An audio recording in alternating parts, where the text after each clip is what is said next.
tudo bem com você? Eu sou Daniela Azevedo e hoje eu estou aqui para falar sobre a retirada do tumor na Rebeca.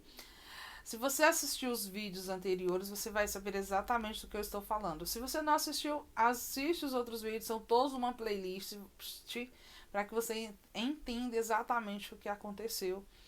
E se você não é inscrito no canal, se inscreve, compartilha, deixa o seu like, porque assim pode ajudar muitas pessoas. Hoje eu vou falar sobre a retirada do tumor e as intercorrências após pós-cirúrgico da Rebeca. Então, no dia 7 de janeiro de 2022, a Rebeca fez a primeira cirurgia para retirada de tumor, que o tumor que estava na Rebeca, ele ficava na fossa posterior. Era um tumor chamado ependimoma. Que grau? Não faço a mínima ideia.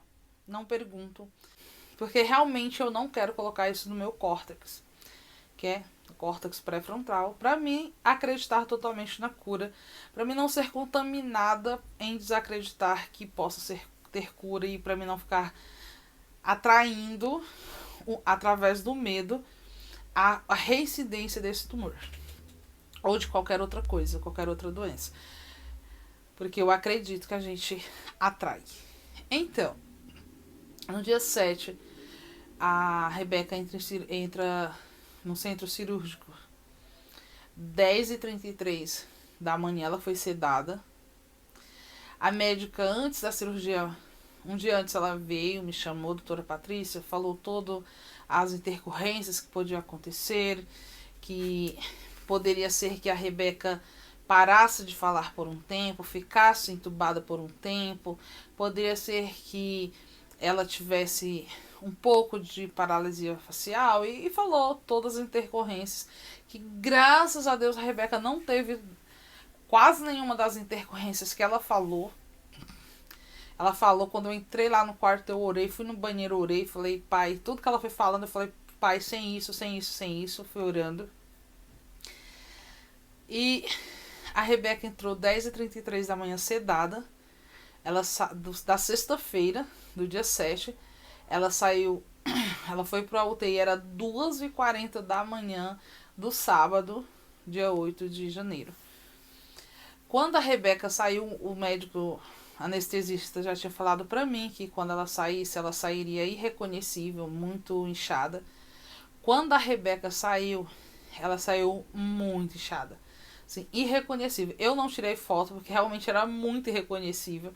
Ela tava muito irreconhecível. Eu não tirei foto nem para mandar para ninguém. Eu tava assim aliviada de a Rebeca estar bem, de a Rebeca saiu falando, porque assim era tudo muito novo, assim, muita informação. E a Rebeca saiu, quando ela me viu, ela abriu o olhinho assim bem inchado, tava muito inchada. Ela falou: "Mamãe, tô com fome". Eu falei: "É, minha filha". A primeira coisa que ela falou pra mim, aí o médico começou a rir. Aí, só que ela saiu assim com bastante medo do centro cirúrgico. O que é o subconsciente, né? Porque ela falava assim: "Mamãe, não me deixa ficar com eles, porque eu tô com medo". Aí o doutor Rodrigo falou pra mim, que era o anestesista, falou: "Mãe, tá tudo bem, pode ficar tranquila. A gente vai levar ela pro UTI, aí depois a gente chama a senhora entra". Aí eu desci, fui pra UTI, subi pra UTI. Aí fiquei lá fora esperando eles terminarem para que eu pudesse entrar. A Rebeca estava acordada, graças a Deus ela já saiu acordada falando. Aí ela perguntou pelo pai, perguntou pelos irmãos, pela Larissa, pelo Rafael, pediu pão de queijo. Mãe, eu quero pão de queijo. O pai comprou pão de queijo, ela adora pão de queijo. Aí fomos para UTI, chegamos lá, a Rebeca tava 3 horas da manhã, ela cantou duas músicas, dois louvores, assim, ela cantou. E depois 4 horas da manhã, a Rebeca tava lá, TikTok, dançando TikTok. E eu desesperada, porque ela falava, ela saiu com a voz assim, muito assim, ela falou que saiu como uma boliviana. Ela tava sotaque, ela falando. E ela falando e tossindo, e eu desesperada. "Para de falar, menina". E ela tossindo, e tossindo, e tossindo, e tossindo. Quando é do outro dia 7, e eu, para de falar pra você não tossir, eu desesperada, né? Ela toda, assim, toda, tava suja de sangue. E a médica falou, mãe, é sangue, mas não é porque ela tá machucada. Aí eu era bem medo, assim, eu não tocava em nada machucado. Aí chega a fisioterapeuta 7 horas da manhã pra Rebeca de pé e fala, Rebeca, tosse. Eu falo, mas eu nem deixava tossir. Ela, não, ela tem que tossir pra pôr pra fora. E eu vim entender que a Rebeca falar muito, cantar, tudo que a Rebeca tinha feito era que ajudava ela a não ficar com secreção e ter assim, precisar ter ficar entubada por causa da cirurgia, que tinha sido muito longe, ela tinha ficado muito tempo entubada. Então ela tava, aquilo ali tinha ajudado ela a respirar. Eu ouvi muito na UTI dizendo que nunca tinha visto um caso como o da Rebeca. Eu já saí da cirurgia e, tipo, tá dançando o TikTok 1 hora depois, 1 hora e pouco depois. E até então ela ficou bem, né? Nos primeiros dias ela ficou bem, não sentiu nada. Até que no terceiro dia a Rebeca começou a ter febre. Febre. Febre, febre, febre. E só que a febre não passava. Todos os dias a Rebeca tinha febre, todos os dias a Rebeca tinha febre, todos os dias a Rebeca tinha febre. A gente já saímos da UTI, a Rebeca com febre. Aí fomos pra. Só que assim, a única coisa que ela tinha era febre baixa. Mas era febre. Aí ela foi e a Rebeca foi aumentando os delírios. Foi aumentando os delírios, foi aumentando os delírios, foi aumentando os delírios. E eu orando, eu falando, Deus, eu quero sair da minha filha daqui curada. Eu quero saber porque a Rebeca delira, eu quero saber o que tem. Seja o que for, que seja revelado, que Deus mostre os médicos que a minha filha tem. Eu quero que o Senhor faça um milagre. E eu também orava para Deus tirar a válvula. Eu orava muito para Deus tirar a válvula. Porque ela sentia muita dor. Eu tenho um trauma de válvula. Eu tenho. Eu falei pra médica, não é a filha, é a mãe. A mãe tem trauma de válvula. E até então, o ponto da válvula que tinha aberto abriu mais um pouquinho. E começou a passar pomada pra fechar, né? Pra criar. Esqueci o nome da pomada. E o antibiótico. Voltou com o antibiótico, ela com febre, febre. Até que dia 12 à noite, né?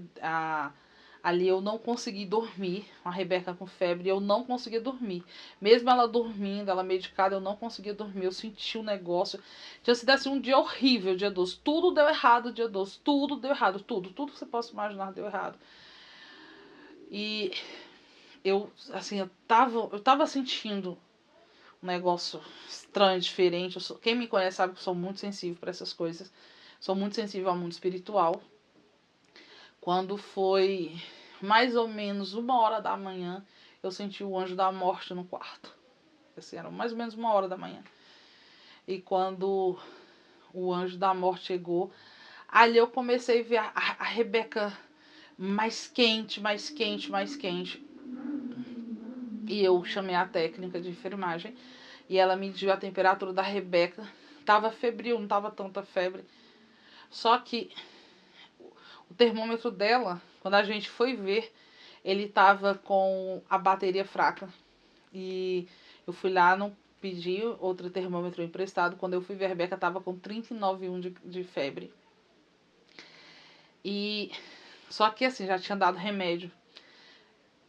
Tinha dado dipirona, tinha dado. Ai, esqueci o nome do remédio agora. Pra febre. E tinha dado outro remédio que ajuda também a diminuir a febre. Não podia dar remédio mais pra Rebeca. Quando foi mais. E eu não conseguia dormir. Aí eu pegava a fronha assim, eu passava nela, fronha úmida. A fronha ficava muito quente. Muito quente mesmo. E a moça falava, mãe, calma, ela vai ficar bem, vai ficar tudo bem. Ela teve febre todos esses dias, ela tá bem, Rebeca é forte. Eu falava, não, hoje não é. Eu senti, eu sabia que o anjo da morte estava ali. Eu sabia, eu não vi ele, mas eu sabia que ele estava. Quando foi por volta das 4h30 da manhã, e eu lá olhando a Rebeca, não dormia. a Rebeca começou com uns movimentos diferentes, assim. Os movimentos estranhos, os movimentos diferentes. Aí eu falei pra moça que tava com a Rebeca, chamei ela e falei assim, ó, a Rebeca tá com um movimento estranho. Ela falou assim, não, é dos delírios. Eu falei, não, é diferente. Aí tá. Quando foi um pouquinho, umas 4:30 da manhã, 5 horas, eu já não sei mais a hora, né? Sei que era já de manhã. Rebeca começou assim, ó, se debater. Aí eu chamei ela, falei, ó, Rebeca tá com os mesmos movimentos que ela tinha na minha casa, antes de eu descobrir que ela tinha hidrocefalia. São os mesmos. Ela disse, não são os delírios? Eu falei, não, é diferente. É igual é igualzinho quando a Rebeca tinha em casa, que eram as convulsões. Esse era igualzinho, era esse movimento que a Rebeca tinha lá em casa. A Rebeca tava segurando a minha mão. Assim, tá bom, mas vou chamar a médica. Quando ela foi chamar a médica, a Rebeca tava segurando assim minha mão, né? A Rebeca foi soltando a minha mão. Foi soltando. Foi soltando. Aí a Rebeca fez aqui, ó. Nossa! Ali eu já comecei a tremer. Minhas pernas tremendo, minha barriga tremendo. Eu já comecei a passar mal. E assim, querer passar mal. Uma sensação de desmaio. Uma sensação horrível, horrível, horrível, horrível. Aí a Rebeca soltou a minha mão. Aí a médica chegou. Quando a doutora Lorena chegou. E ela falou, Rebequinha, você tá me ouvindo? Se você tá me ouvindo, aperta minha mão. Rebeca não reagia mais, porque eu já tinha falado isso, Beca, se você tá ouvindo, filha, aperta a mão da mãe. E a Rebeca assim, ó. Aí eles já correram, já veio enfermeiro, já veio técnico de enfermagem, já veio outras médicas, já veio a gente correndo. E a Rebeca, quando mediram a saturação, a Rebeca tava com 84%, ela tava com 84% de saturação. Os batimentos cardíacos acima de 200. E eles colocaram o aparelho na Rebeca. E ali eles pegaram assim, colocaram um monte de lencinho em cima da Rebeca, úmido, pra baixar a temperatura. Não podia dar remédio, porque a Rebeca já estava medicada. Já estava toda medicada, não podia mais dar remédio pra Rebeca. Ela tinha tomado dipirona, paracetamol e outro remédio que ajuda a baixar a febre, que eu não lembro o nome.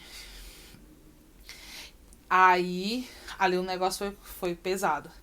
Comecei a me arrepiar e sentir. Eu sabia que o anjo da morte estava ali. Ele tinha vindo buscar minha filha, mas Deus tinha falado pra mim que ela não ia morrer. Deus tinha falado pra mim que ela não morria. E ali eu comecei a orar. Eu sei que as pessoas chegavam em mim, boa parte do que me disseram eu não me lembro. Porque as pessoas chegavam em mim, mas eu estava tão ligada orando, eu falava, Deus, não foi o que o Senhor me prometeu, o Senhor me fez uma promessa. O Senhor prometeu, o Senhor falou que o Senhor já fez uma promessa para a Rebeca, o Senhor fez uma promessa para mim. Eu já vi a Rebeca adolescente, eu vi a Rebeca e ainda não aconteceu, eu tô te obedecendo. E eu comecei a orar, e eu falava, Espírito Santo de Deus, sopra a vida da minha filha, sopra, Espírito. E aí eu ia lá e levantava as mãos, e eu assim lá no corredor, em nome de Jesus. E eu orando naqueles corredores, meus braços mole, meu corpo mole. Até poucos dias atrás, quando eu lembrava desse, eu chorava. Assim, às vezes eu ainda choro quando eu lembro. Mas assim, foi assim, um dia horrível, horrível. No dia que a Rebeca, assim, eu olhei pra Rebeca, eu vi a Rebeca morta mesmo ali. Porque ela não reagia, ela não tinha força, ela tava lá parada e os médicos falando. Aí você tem aquela coisa, né? Quando você tá em casa, você leva pro hospital. Eu tava no hospital, o melhor hospital da América Latina, um dos melhores do mundo, com aparelho, mas... E aí, o que a gente faz? Pensa numa sensação de impotência. E quando eu olhei assim pra Rebeca, eu entrei no... Ai, eu não aguento. Quando eu entrei na porta do quarto, que eu olhei pra minha filha, aí eu falei, eu treinei pra não chorar, mas não dá. Que eu olhei pra ela, e ela ali, morta, praticamente. Eu me senti tão impotente, tão impotente. E ali eu sabia que não tinha dinheiro Não tinha nada que pudesse salvar a minha filha. Nada. Ali era só Deus. Não tinha aparelho, não tinha médico, não tinha nada. Ali era só eu e Deus. E eu comecei a clamar a Deus, eu comecei a perder as forças. O meu corpo perder as forças.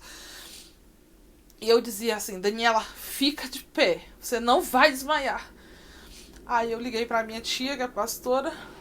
Eu liguei pra uma amiga minha, pastora.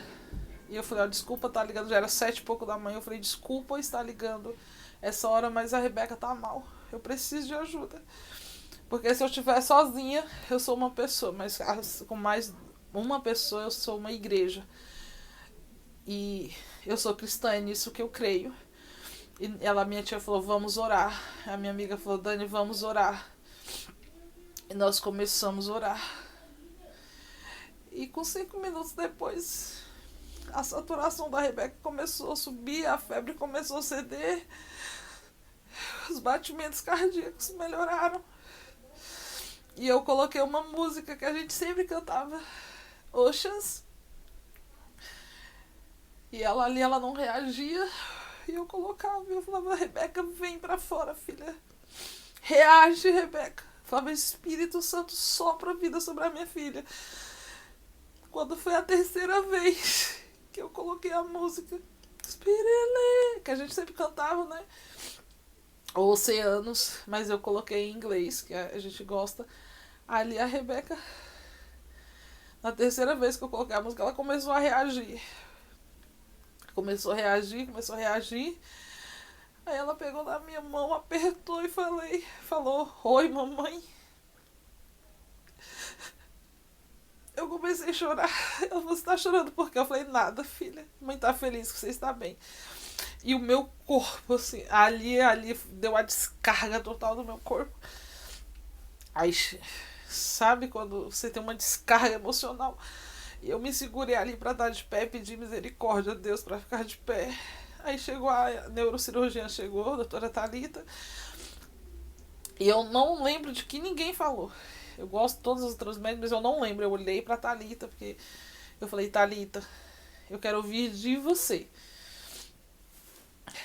A Rebeca vai ficar bem. Aí ela olhou pra mim e falou assim, olhou dentro dos meus olhos assim, vai, Dani, tá tudo bem. Nós vamos fazer uma tomografia na Rebeca agora, uma ressonância. Vamos ver como ela tá. Acho que era uma ressonância, tomografia. Eu nem lembro que exame a Rebeca fez naquele dia. Porque eu tava muito aléria. Aí ela falou assim, nós vamos fazer, pra a gente entrar em cirurgia, vamos retirar a válvula. Falei com a doutora Patrícia. E nós vamos retirar a válvula da Rebeca. Aí eu falei, Thalita, eu não consigo ir. Eu não tenho forças pra ir. Eu não consigo andar até lá. O meu corpo não consegue ficar de pé. Eu não consigo ficar de pé, não tem como eu ficar de pé. Ela falou assim, não, Dani, não precisa você ir, não. A gente leva ela, a gente traz ela. Descansa. Aí eles desceram, eu ficava lá, sentada, eu estava sentada, eu continuei, ela foi, voltou, eu continuei no mesmo lugar, respirando fundo e agradecendo a Deus. Isso foi dia 13, já era dia 13 de janeiro de manhã, 8 e pouco da manhã. Aí foi quando eu tirei aquela foto, poucos minutos antes de eu colocar a música, eu tirei uma foto. E quem segue o meu Instagram sabe qual que é. Aí a Rebeca fez quando foi à tarde, a Rebeca entrou em cirurgia, retirou a válvula. E quando retirou a válvula, ali cessaram e colocou a válvula externa, a DVE, tirou a DVP, que é a interna, e colocou a externa. Ali cessou os delírios da Rebeca. Então todos os delírios que Rebeca tinha vinham da válvula. Porque ela não se adaptou à válvula. Por quê? Não sei, ela não adaptou. E a Rebeca ficou sem válvula. Mas esse vídeo está muito, muito longo. Você conseguiu ficar até o final, obrigada. Que Deus te abençoe. E se você quiser curtir, curte. Se você quiser compartilhar, eu agradeço muito. Obrigada. Até a próxima. Tchau.